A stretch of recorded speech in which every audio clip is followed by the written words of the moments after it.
You're listening to The Martin Houston Show on Tide 100.9 in Tuscaloosa. Fox Sports Studios in Los Angeles. Here's Eddie Garcia. In the NBA playoffs second round action, the Timberwolves crushed the Nuggets 115-70, a 45-point loss. That's the worst loss in NBA history for a defending champ in a playoff game. Minnesota's Anthony Edwards had 27 points. Jaden McDaniels 21 points to lead the way in the win. For Denver, league MVP Nikola Jokic held to 22 points. Jamal Murray had 10.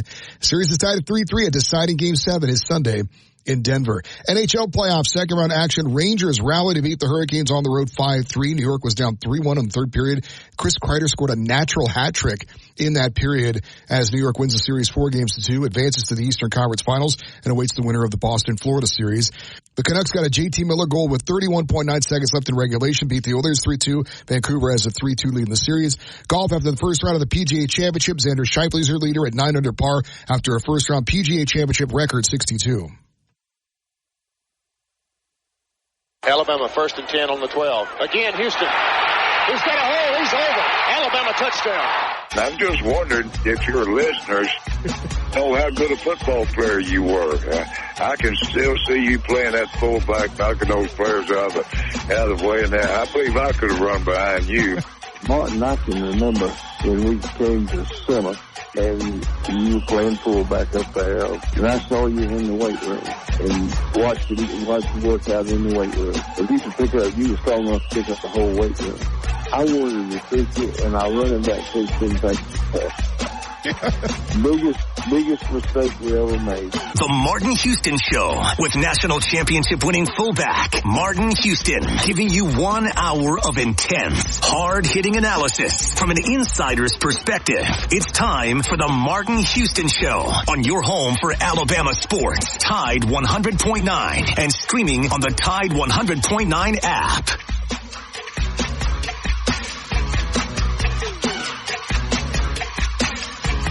Good morning. Welcome into the Martin Houston Show with Martin and Xavier on Tide 100.9, 12:30 a.m. WTBC. We got a great show lined up for you. It's a free-for-all Friday. We'll tell you what all that means. We do have some topics that we want to get to, but hey, we open up the phone lines at 205-342-9904. That's the Alabama One hotline. You can join us and bring your free-for-all topic to the conversation, or you can join us on the live stream at Alabama Sports and the Martin Houston Show on Facebook. You can find that, once again, Alabama Sports and the Martin Houston Show on Facebook. Join the live stream there. Like, follow, and share, and be a part of the show, especially on this free-for-all Friday. So as we move into a free-for-all Flashback Friday, it's the Sound of Alabama Sports, your show, your team. We appreciate you jumping in on it. The playbook for today, we're talking anything Alabama sports related. But, X, I want to kind of dig in on the battle for college. We're going to say football, but to me, several of these things go deeper than football. They actually go into the potential to impact all of college sports as we know it today. And so we're going to break that down. I have 4 different scenarios in this NIL transfer portal war for college sports. So I'm going to give you those 4 things in just a moment. We can also talk about SEC basketball. We can talk about Alabama and their SEC record and what we expect from them, and also little buy, sell, and hold in terms of I'm going to look at the running back room. Look at the running back room on a buy, sell, hold. And I was gonna put the names in there, but I'm gonna let the callers and listeners, if they call up, they can tell me of the running back room, because you got 2 guys that's kind of you're going to either buy or hold. But you may have several you'll contemplate on the sell part, and looking at future versus current. So, we'll dig into that opportunity and time permitting. Remember that this is the day that the Lord has made, so let's rejoice and be glad. Take time today to notice someone, love someone, serve someone, be the difference you want to see in the world today. Good morning, X. How you doing, man? Good morning. Doing well. How are you? There's also something I would like to add to the conversation that I've been seeing pop up on social media about college sports as a whole, but I think it's really more pertaining towards football. Okay. Well, we'll get to that in just a second. But before we do that, this is one of those free-for-all topics. Justin and I were talking about some breaking news. You may not know this about me, but, I hardly ever talk about it on the air, but man, it's so fun to watch, especially, to me, Justin, is sort of like, NASCAR and Talladega. I don't watch the whole race, but it's fun to watch those last, section of laps where the race is really determined. I kind of do that with golf. I don't watch a whole lot on Friday or Saturday, but I'm more in tune on what's happening on Sunday. And there's some crazy breaking news around the biggest star in the game right now. And the number one player in the world. What's going on with him? Yeah, to preface, so I give myself some credibility here, but I'm a big-time golfer. I played in high school. Besides football, golf is definitely my sport, my game. So I did not know that, man. Hey, you need to keep us up what's going on there, especially with Alabama's success in golf. Oh yeah, hey, I can do that. Alabama golf, their season unfortunately ended just a couple days ago. All the best to him. But breaking news, like you said, the world number one golfer, the man who has taken over the PGA Tour in the past couple of days, number one golfer, Scottie Scheffler. And I'm just going to read off the tweet here from ESPN NFL insider Jeff Darlington, who is at the PGA Championship in Louisville, Kentucky at the Valhalla Golf Course. He tweets, Scottie Scheffler has been detained by police in handcuffs after a misunderstanding with traffic flow led to his attempt to drive past a police officer into Valhalla Golf Club. The police officer attempted to attach himself to Scheffler's car, and Scheffler then stopped his vehicle at the entrance to Valhalla. The police officer then began to scream at Scheffler to get out of the car. When Scheffler exited the vehicle, the officer shoved Scheffler against the car and immediately placed him in handcuffs. He is now being detained in the back of a police car. I saw beneath this as well, Martin and X, from Randy Scott, who's another ESPN, I think he does ESPN radio, but he quotes and tweets what the police officer said. There's nothing you can do. He's going to jail. Yeah. And here's the thing, this guy is the Tiger Woods of today, right? In terms of dominance, and right now this is his season, but he's one of the good guys. He's the guy who when they tried to pin him down said that, what's most important to him, and he talked about it being his family and his faith in Christ and all of that. So he's one of the good guys. I don't know what happened here, but the guy did say it was a misunderstanding. So you hate to see something like this happen. We'll follow it and keep up with it. For some go ahead. Perspective on it as well, for maybe if listeners haven't been keeping up with golf, and I may get this stat wrong, but in his last 5 starts, so the last 5 tournaments he's played in, Scottie Scheffler has won. He's came in second. He won the Masters. He won the RBC Heritage. He didn't play last week because he just had his first child on Saturday, I believe. So we're not going to count that. And then he's playing for a chance to win again. Or maybe he's not going to play anymore. But he's supposed to tee off today at 7:48, so about an hour and some change there. He's supposed to be teeing off on the first tee. Yeah. So wow. Yeah.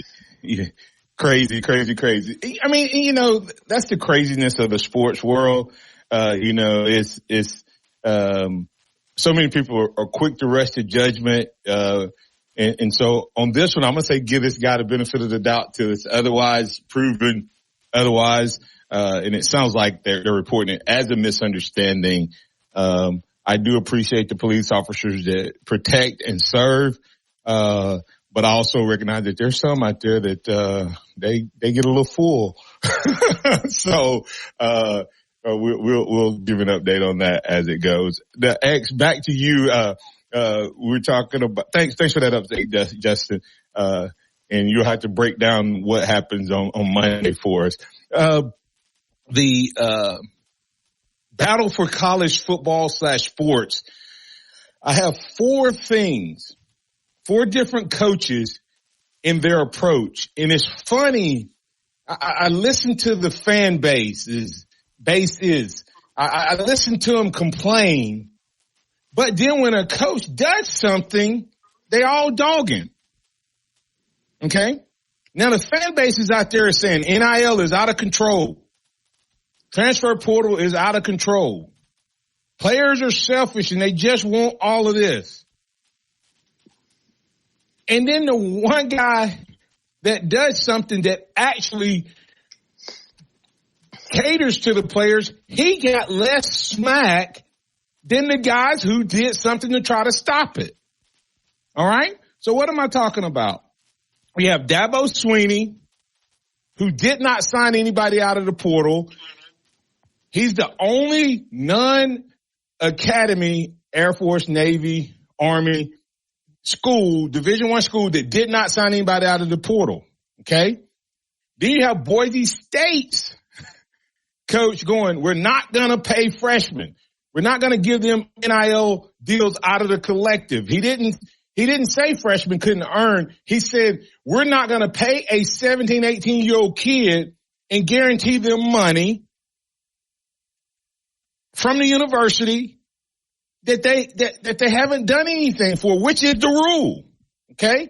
He gets dogged and told him he's going to fail and he's going to be fired and all that. Dabo is behind time and he's losing this. And then Brian Kelly said the following. Everybody dogged him. Brian Kelly said, I want to read Brian Kelly's because he's been so misunderstood. He said, I think it's pretty clear in a number of press conferences that I've had that we were in the market and recruiting in the transfer portal, looking for defensive linemen, Kelly said. It hasn't fared very well, quite frankly, because we're selling something a little bit differently. And that is we want to recruit, we want to engage and build relationships.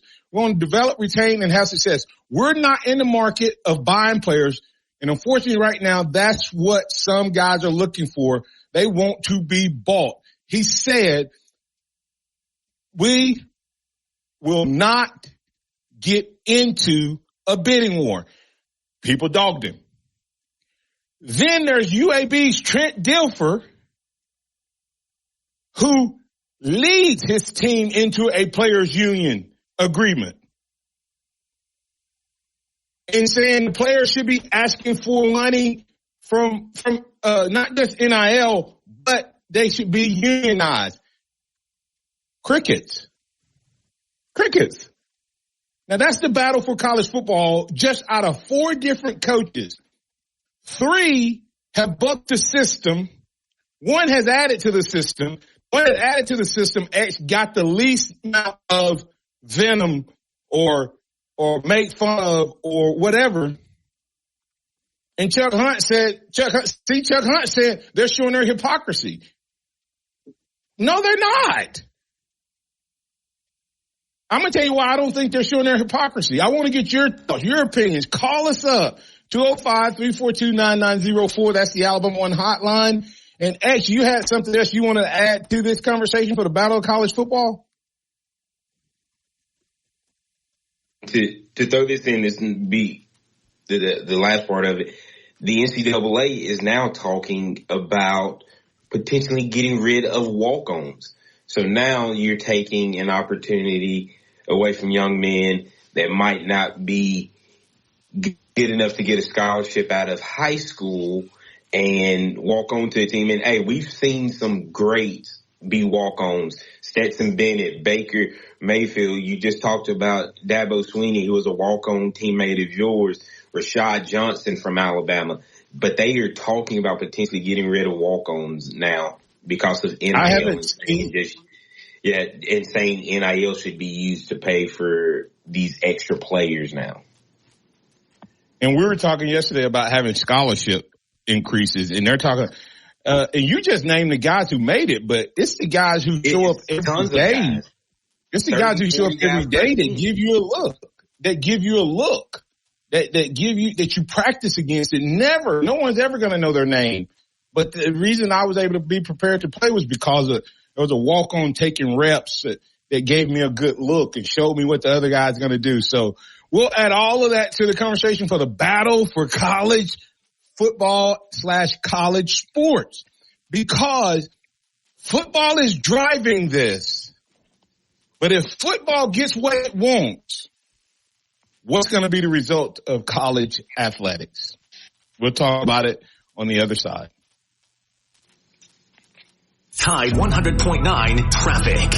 Tuscaloosa traffic now from the Townsend Nissan Traffic Center. Quiet out there for your Friday morning. No delays through the I-20-59 interchange or along I-359. Highway 82 traffic seeing a 9-minute ride between Jack Warner Park. Looking at the cigarettes, but she just grabs the gum off the counter. Stand Up to Cancer and Rally want you to reduce your risk for cancer. Go to takeahealthystand.org. Are you receiving unemployment? Your benefits could be at risk. Here's how you can protect yourself and your benefits. Never respond to mail notifying you of a false claim in your name. Never answer a text message asking you to verify your account. And only respond to official Alabama Department of Labor's social media pages. Report fraud at labor.alabama.gov/fraud. Brought to you by the Alabama Department. Double whammy. Basically double or nothing. You earn, we match. Discover Cashback Match. See terms at discover.com/creditcard.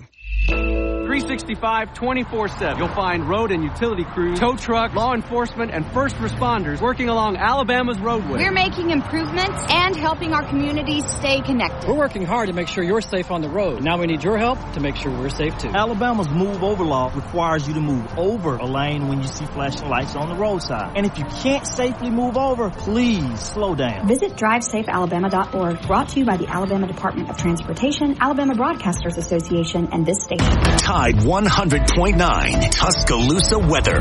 Wet weather headlines are forecast today and tonight. Cloudy with periods of rain and a few thunderstorms. The high today 75, tonight's low 67. Tomorrow mostly cloudy, occasional showers and storms during the day. The high 82. I'm James Spann on the ABC 3340 Weather Center on Tide 100.9. It's 69 degrees in Tuscaloosa. Keep it locked into Tide 100.9 for more of the Martin Houston Show with Martin Houston and X's and O's Sports, Xavier Houston.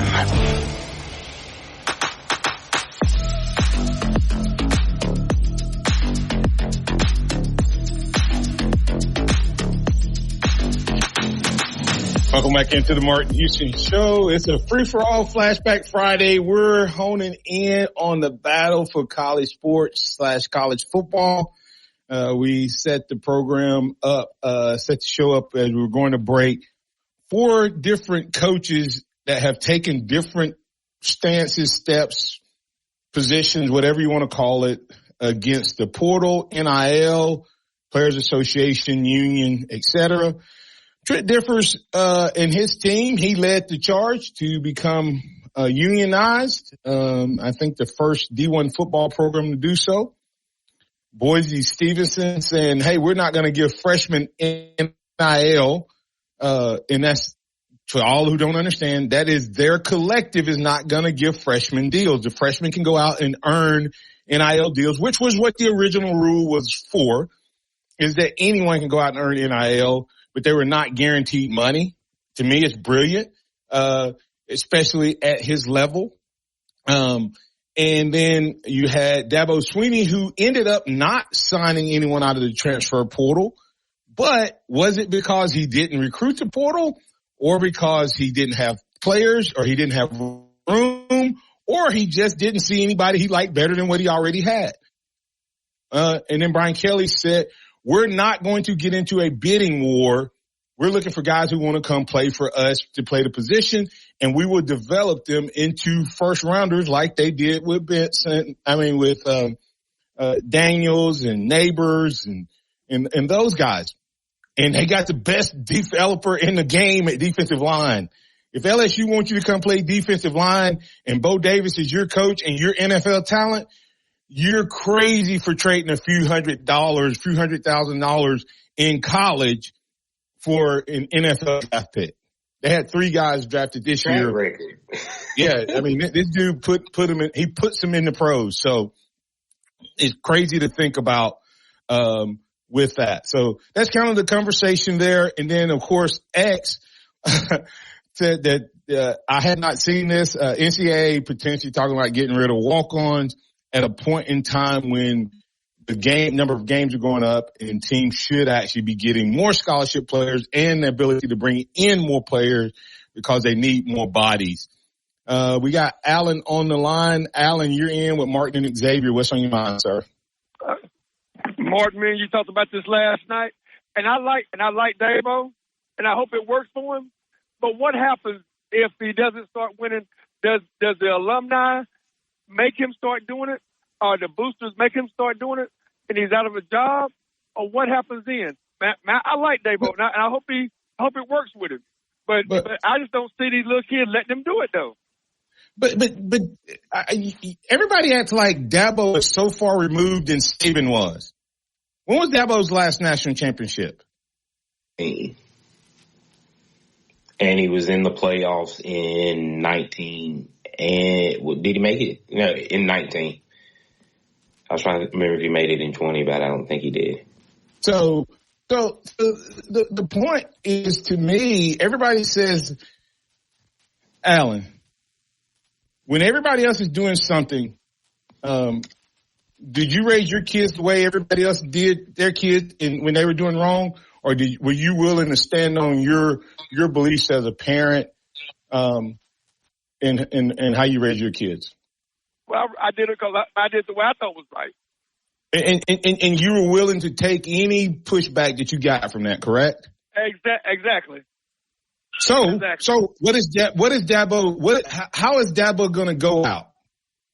What decision has Dabo made? See, that's the difference, Martin. See, I don't want him to go out like that. I want him to. Who said he's going to go out? Did you lose as a father? No, not really. No. No. So I see the point. So here's the question, though. Here's the question you have to ask yourself. Dabo had 127 players coming out of spring. He has 125 now. So what does that tell you about the culture he has at Clemson? How many kids did he lose from his roster? So where was he supposed to? I think he lost 13 to the transfer portal this offseason. Total. That's total. Eric, total. And Alabama lost 39, and everybody acts like that was because Saban retired. No, it wasn't. There were more guys that left before than after. I mean, you see what I'm saying? So everybody, look, let me tell you what Dabo has decided. Dabo has chosen two misunderstandings about Dabo. One is that they said Dabo is not doing NIL. Dabo isn't doing NIL the way everybody else did. Dabo took care of his players before Alabama did. Dabo built an NIL room. Alabama just got their room built last year, I think it was, where the players could go in and do podcasts and do promotions and all that. Dabo built that, I think, 2 to 3 years ago. Within the first year, he built a place for these guys to go and actually do NIL and create. He's done things. He just did it differently. That's number one. There has to be something. That's my point, though, Alan. Everybody says that they want it to change, but then when a coach does it, everybody's worried about it not working out for that coach. What do you think happened? What do you think drives people into the portal? X this, and I want you guys to respond, and Al, I want you to respond. Do you think that playing time and signing lack of playing time in high school kids, bringing in high school kids, drives more people to the portal, or lack of playing time and then a coach who goes and gets people in the portal? Which one you think drives people to the portal more, Alan? Lack of playing time and then going out and get more players. So what do the players see it? What if I'm a first, second year guy that didn't get to play? What did Dabo just communicate to me? You're not by taking the portal. You're not going to get. He didn't go to the portal. He didn't go to the portal. So he just told his guys, I believe in you, and I believe in my recruiting process and our development process, and we're not going to fix all our problems by going to the portal. So if you stick around with us, you're going to have a chance to play. That's what he just communicated. The other coaches have said what? What did Ohio State say? Oh, they're going to the portal and getting everybody if they can. So if you're on scholarship and you've been there 2 years and you didn't play, what do you expect to happen next year? Oh, you got to go to the portal because you ain't going to get to play at all. Right? What did Ole Miss communicate? Basically the same thing. So what if Dabo's process works to cut down on the portal? And I hope it does. But let me ask you this, Martin. If right now, if Coach Saban retires right now, and you the AD of Alabama, would you the hard? Would you the with the philosophy of Dabo? Would you the hard him? Yes, because what Dabo says is the following. He didn't say he didn't go to y'all. You got to read what he said. They looked in the portal and they believed in his recruiting more than he did in bringing somebody in. That's what he said. That's what he's doing. That's what he's saying. Right. He didn't. Now, if he had found someone, if he has a glaring area, he's saying this is Dabo's philosophy. He said, if we have to go to the portal, that means we missed in recruiting. That's what he said. True. That's what he said. Now, why did Alabama need so many guys? Because we missed in some recruiting. Right. Why do we need offensive linemen at Alabama? Because they left or something. Or we missed in recruiting. Hasn't had a lot of offensive linemen leaving the portal. When you stop and look at it, we've done a bad job. We missed, and we haven't developed. I mean, I'm saying, like I said, now, is it going to work, Alan? We won't know. But as a parent, are you going to do what everybody else does? Alan, I grew up. When my kids were growing up, there were people in my community that I knew that they let their kids drink at home because they said, I'd rather them drink at home than go out somewhere and drink and then drive. Yeah, that won't happen. And I said, well, why don't you just teach them that they should not be drinking because they're not old enough? So what do? Do you do what everybody else is doing, or do you take your own stance and be willing to suffer the consequences? And that's what Dabo has done, but everybody's dogging him. The other guys, all the other guys, Alan, are the ones that we're saying ruining college football, but then we don't dog them. Dabo's getting more dogging from what his stance is than Brian Day and Kiffin did. Right? The only coach that's gotten an equal level of hate for going into the portal that Dabo has gotten for not going into the portal is Deion. And Deion was taking over a program that was 1-11. So, I get your point, Alan. He's taking a risk, but I appreciate him. I think he's trying to save college football. Let me ask you this, Alan, and I'll let you go.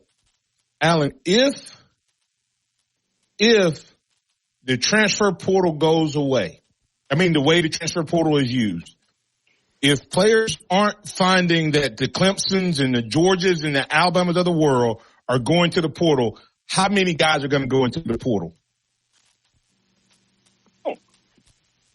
They'll stay where they're supposed to stay at. They'll stay where they're supposed to stay. Right.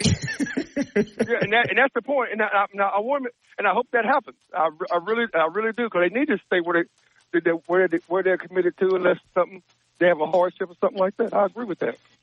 Yeah, I don't have a problem with them going in the portal, but the problem with the portal is the other dude's response, and that's the LSU guy, and we'll talk about him. I'm going to let you bring out the Brian Kelly. Brian Kelly said, we're going to go to the portal, but we're not going to bid for you out of the portal. Agree or disagree? We got a couple other people that want to talk about it as well. Alan, thanks for bringing it up. Alan was the one that dropped that Dabo story on me. I appreciate that. Appreciate all the listeners that give us some insight and titles and topics to talk on. If you want to respond, 205-342-9904. That's the Alabama One hotline, or put your comments in chat. We'll be back in just a moment to keep the conversation rolling. My caretaker was very rough with me. I thought they did it because I wasn't moving fast enough. Elder abuse is a crime, and together we can stop it. If you or someone you know has been abused, neglected, or exploited, call the Adult Abuse Hotline at 1-800-458-7214. That's 1-800-458. So take care of any problems you got with a damp crawl space or a crack in your foundation. They even do pest control and lawn care. Full service Alabama Professional Services at alabamaprofessional.com. The Alabama Securities Commission protects you from financial fraud. Anyone asking you for investment money must be licensed. You're careful with your money. Fraudsters aren't. Before you invest, call our hotline at 1-800-222-1253 to verify the licensing of the person making an offer and the product. Don't lose .alabama.gov. Paid for by the Investor Protection Trust and brought to you by the Alabama Broadcasters Association and this station. This report is sponsored by Compassion International. Serving part-time in the Army National Guard has led to a lot of firsts for me. It paid for me to be the first person in my family to go to school. That education got me to the first day at my dream job, which I can still hold while I serve part-time. That job and the home loan benefits I got from the Army National Guard helped me buy my first house. I also know that I will be one of the first to respond if my community ever needs me. Sponsored by the Alabama Army National Guard. Aired by the Alabama Broadcasters Association and this station. Welcome back to the Martin Houston Show. The sound of Bama sports. Your show, your team. On your home for Alabama sports. Tide 100.9 and streaming on the Tide 100.9 app.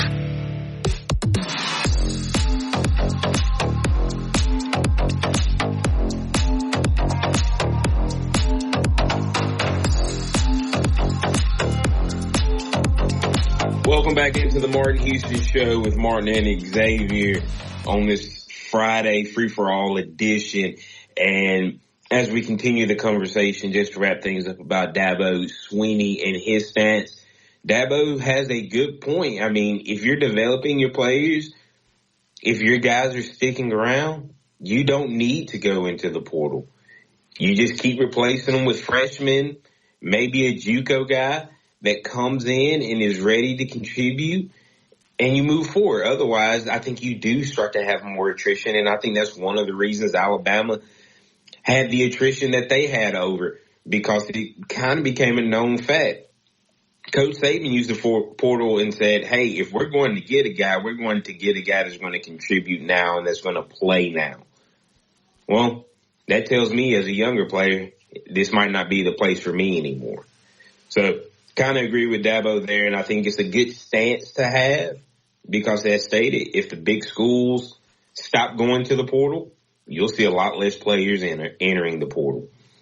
Yeah, actually, before you transition to the next point about Kelly, everybody forgets. I know that things haven't happened the last few years great for Dabo. And so Dabo's going to have to find some good coaches. He's going through the transition of what happened to Saban. it's going to eventually happen to Kirby. It just took Saban. Saban just had a stronger list than anybody else, right? Right. That he could pull from. And that's because of his longevity in the game. Everybody needs to understand Dabo is younger than Saban, or the age Saban was when he came here. Right now.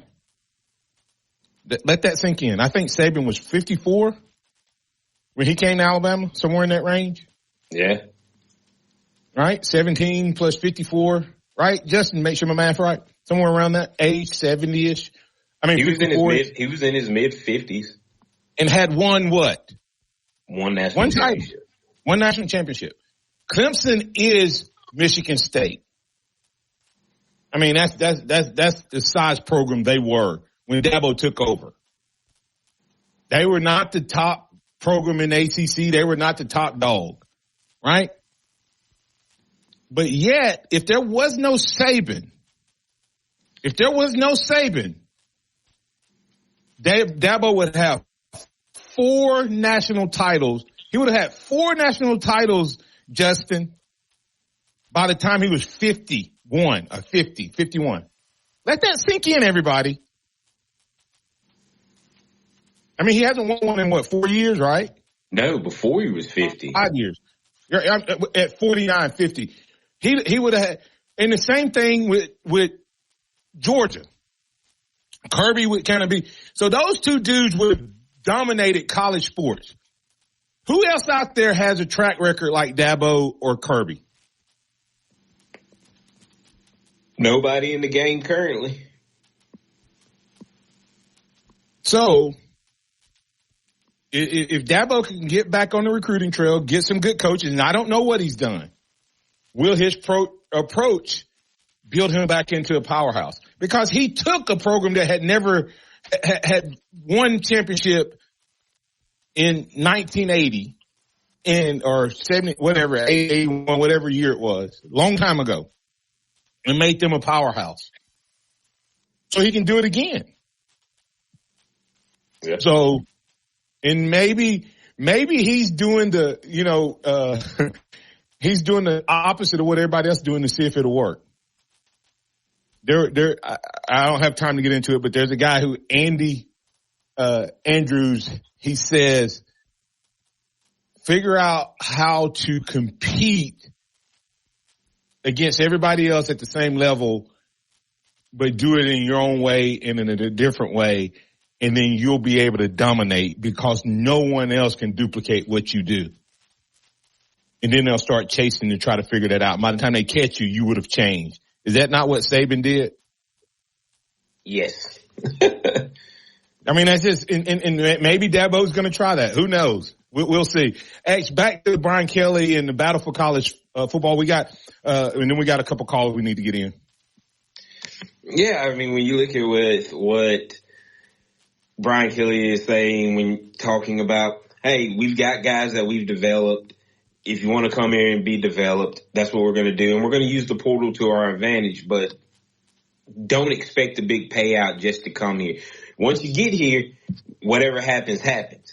But we're not going to set the tone that way with you coming in expecting big money just to sign with the program. And I like that approach. And Brian Kelly, he was successful at Notre Dame. He's been pretty good through his first couple of years here at LSU. Jaden Daniels, Heisman Trophy, first round, along with 2 first-round wide receivers. The defensive line guys that he's got are getting drafted. And then you have Bo Davis now. I mean, look at the guys from Texas that just got drafted in the first and second round on that defensive line. Look at what he did at Alabama with those guys and the guys getting drafted off of those defensive lines. Bo Davis is a phenomenal coach. That is a guy that you should want to pay for. If I was a top tier defensive lineman, it doesn't matter if I'm an edge guy, if I'm a traditional DN, D tackle, nose tackle. I want to go play for Bo Davis wherever he's at. I was talking to Antonio Ford, Coach Ford, And Coach Ford he was a coach at County High, and he's transitioning into Fellowship of Christian Athletes up in the Huntsville area. He's going to be an area representative working with football coaches and coaches. But he said that Bo Davis, the Bo Davis room when it comes to defense was a science. And he said some guys can teach it, some guys develop it into a science, and he says Bo Davis is that type of guy. Philip, you're in with Martin and Xavier. What's on your mind? Martin, good morning. I just want to say your comments are very, very compelling and interesting to just think about and absorb. Hey, watch this, Philip. He has 127. He had 125 players come out of spring. And he had 127, 2 guys left. That's it. Yeah.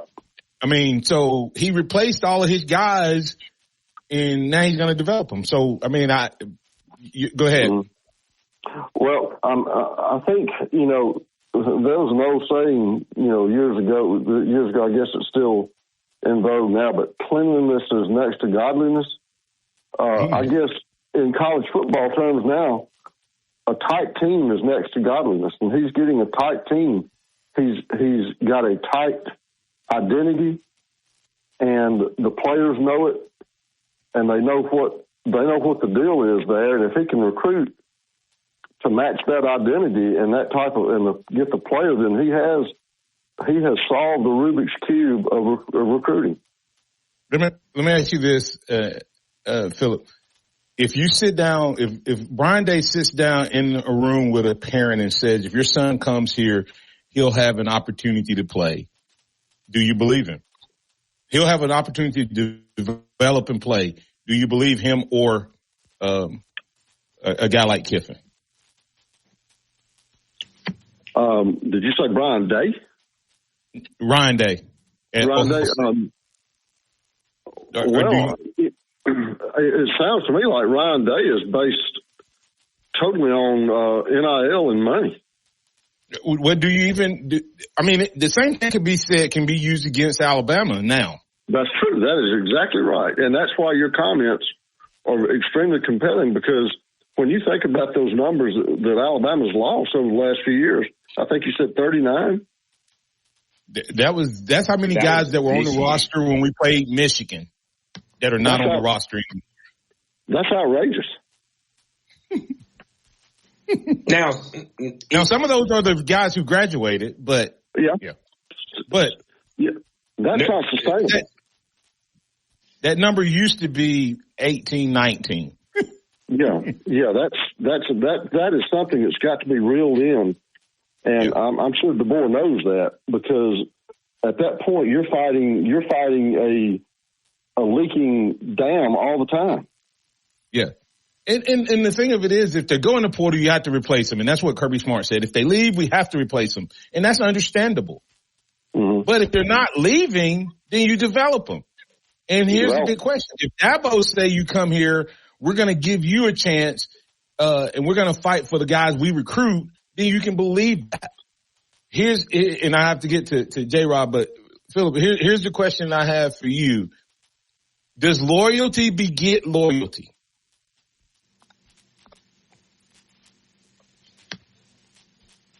Are you more loyal to a person who has shown themselves to be loyal to you? Yes, sir, buddy. Okay, so why is everybody dogging Dabo and not thinking that his method is going to work? And that's what I said. Your comments are compelling. So, hey, listen, you remember the old saying, Philip? And I used to tell my kids, just because everybody else go jump off the bridge don't mean you have to. It doesn't. And I'll go deeper into the biblical terminology, and all this has got to do with money being the root of all evil. There you go. Thanks, Philip. J-Rob, you're in on the Alabama One Hotline with Martin and Xavier. What's on your mind, sir? Happy Friday, Roll Tide, guys. Happy Friday, Roll Tide. Hey, I think Dabo. One thing about Dabo is the type of character of recruit that he recruits.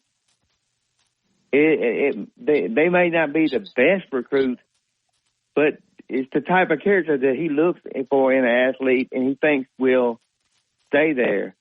And the second point is Dabo spends more time recruiting his players back to stay than some of these other coaches have time to do or do. And he don't put a lot of stock, I don't think, in looking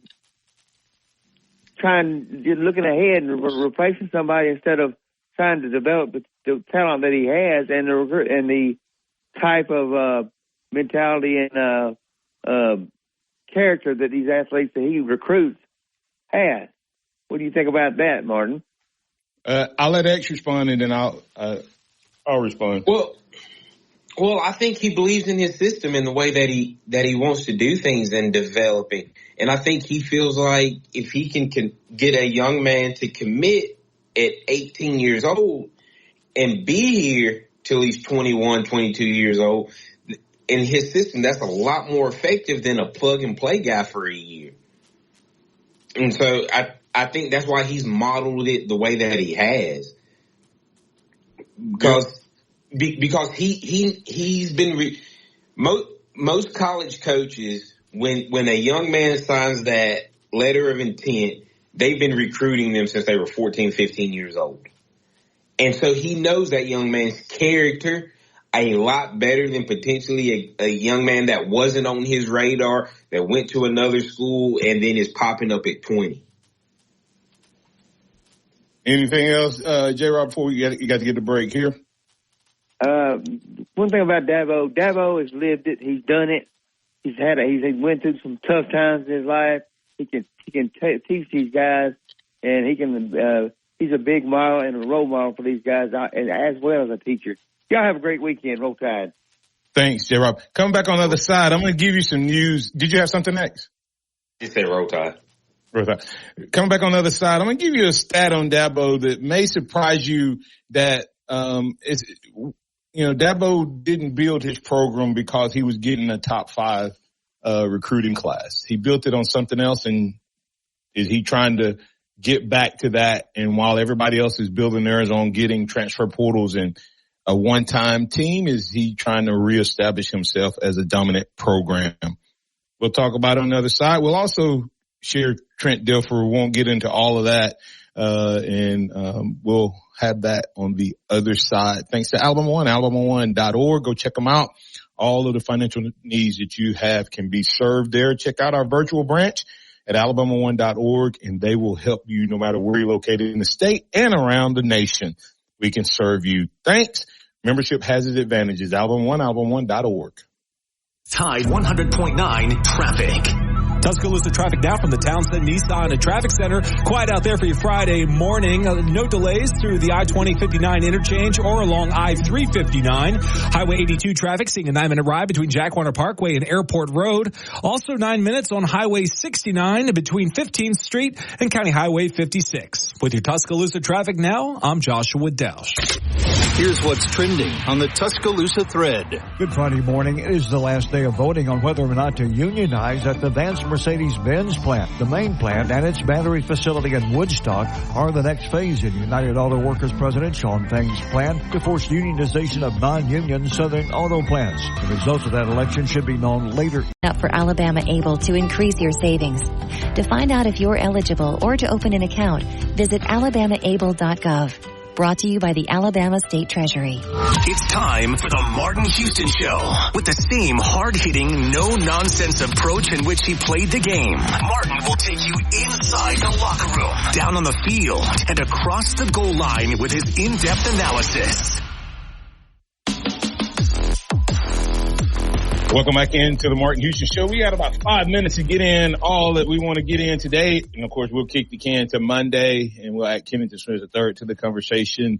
The Harvest Church Christian Moment of Harvest Church 2-minute warning is upon us. Check out Harvest Church. Love God, love people. Come see us on Sunday at 10 a.m. for Word and Worship and Bible study, Sunday school time at 9 a.m. Here, since Dabo took over as a coach, his recruiting class since 2009, he's only had 2 top 5 classes. I mean, he's had 1, 2, 3, 4, 5, 6 that fell inside of the top 10, and I think 9 total if you count the 10th ranked class. So, and when he was building the program, he had the 37th class, 19th class, 8th class, 14th class, 13th class, 4th, 6th, 22nd class. And that's what led him to a couple of championships. So he's shown that if he can develop his players and keep his coaches, that he can build a winning program. So we'll see. Really quick, let me get your thoughts, X, on Trent Dilfer. Trent Dilfer, to me, is the most dangerous of all of these. If he gets what Yeah, I agree. If he gets what he wants, let's say the players unionize. Then what? If there's players unionized, that means that they're employees, right? And if they don't meet the criteria and different, what's going to happen? There's going to be a lot of schools that get left out. How do you, when an Alabama makes almost $40 million through 2 sports, but the athletic department as a whole loses $12 million, what happens to all of those programs when the union has required you to pay a certain amount for football? Or, right, let's say UAB unionizes. What's going to happen is they're going to have a set salary. Things are going to go up. Price is going to go up. But then what's going to happen to the money?